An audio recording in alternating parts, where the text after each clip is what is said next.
আজকে যে রেসিপিটা আমি তোমাদের সাথে শেয়ার করব, সেই রেসিপিটা তোমরা স্ন্যাক্স হিসেবেও খেতে পারো, আবার ভাতের সাথেও কিন্তু খেতে পারো। তো কিভাবে তৈরি করছি তো চলো তাহলে জেনে নেওয়া যাক। প্রথমে না আমি একটা বলে দিয়ে দিয়েছি বেসন দিয়েছি ওই 2 টেবিল চামচ।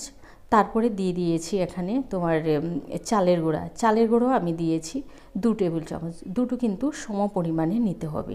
তারপরে দিয়েছি বেশ খানিকটা পরিমাণে, ওই 4 চামচে হাফ চামচের মতো দিয়েছি কালো জিরা, আর দিয়েছি স্বাদ মতো একটু তোমার নুনটাও তোমরা স্বাদ মতোই দেবে। আমি না আগে দিয়ে দিয়েছি চিনিটা দেওয়ার পরে দিয়েছি নুন দেওয়ার পর এখানে দিয়ে দিচ্ছি আমি ঝাল লঙ্কার গুঁড়া, আর দিয়েছি হলুদ গুঁড়া। এবার দিয়ে দিয়েছি কুচনো কাঁচা লঙ্কা, ও দুটো কাঁচা লঙ্কা আমি কুচিয়ে নিয়েছি, আর দিয়েছি এখানে কুচনো পেঁয়াজ, দুটো ছোটো সাইজের পেঁয়াজ আমি কুচিয়ে নিয়েছি। এবারে এই সমস্ত উপকরণগুলোকে একটু ভালো করে আমি মিশিয়ে নিচ্ছি। আগে কিন্তু আমি জলটা দিইনি, আগে বেশ ভালো করে সমস্ত উপকরণগুলোকে আমি মিশিয়ে নিয়েছি। মিশিয়ে নেওয়ার পর না এবারে এখানে অল্প অল্প জল দিয়ে একটা ঘন ব্যাটারটা তৈরি করে নেব। জলটা কিন্তু একবারে দেবে না, অল্প অল্প করে দিয়ে তারপরে ব্যাটারটা তৈরি করে নেবে।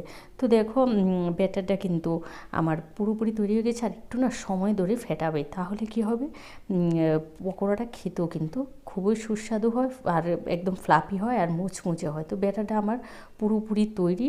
এবার যেই উপকরণটা আমার মেন সেটা হলো সর্ষে ফুলটা কিন্তু শীতেই পাওয়া যায়, আর এই সময় কিন্তু এই রেসিপিটা একদমই মিস করা যাবে না। সর্ষে ফুলটা আমি পরিষ্কার করে ধুয়ে নিয়েছি। এবার এখানে দেখো সর্ষে ফুলটার সাথে আলতো হাতে মিশিয়ে নেব, যেন সর্ষে ফুলগুলো ভেঙে না যায়। তো এভাবে আলতো হাতে মিশিয়ে নেওয়ার পর এক পাশে রেখে দিয়েছি। এবার ভাজার জন্য আমি কড়াইতে তেল দিয়ে বসিয়ে দিয়েছি। কড়াইতে তেলটা যখন গরম হয়ে গেছে, তারপরে ওর থেকে না আমি কিছুটা তেল ওই সর্ষে ফুলের ব্যাটারটার মধ্যে দিয়ে দিয়েছি। এতে কি হবে, আরও একদম কুড়কুড়ে মুড়মুড়ে হবে পকোড়াগুলো। তেলটা দিয়ে আবারও বেশ ভালো করে আমি সমস্ত কিছু একসাথে মিশিয়ে নিয়েছি। এবার একদম মিডিয়াম আছে কিন্তু আমি পকোড়াগুলোকে ভেজে নেব।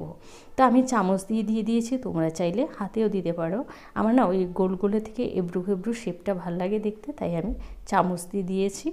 দিয়ে এভাবে একদম মিডিয়াম আছে ও একটু আলতোভাবে উল্টে পাল্টে একদম লাল লাল করে ভেজে নেব। তোমরা দেখতেই পাচ্ছ কতটা সুন্দর হয়েছে, আর বিশ্বাস করো খেতে কিন্তু দুর্দান্ত হয়েছে।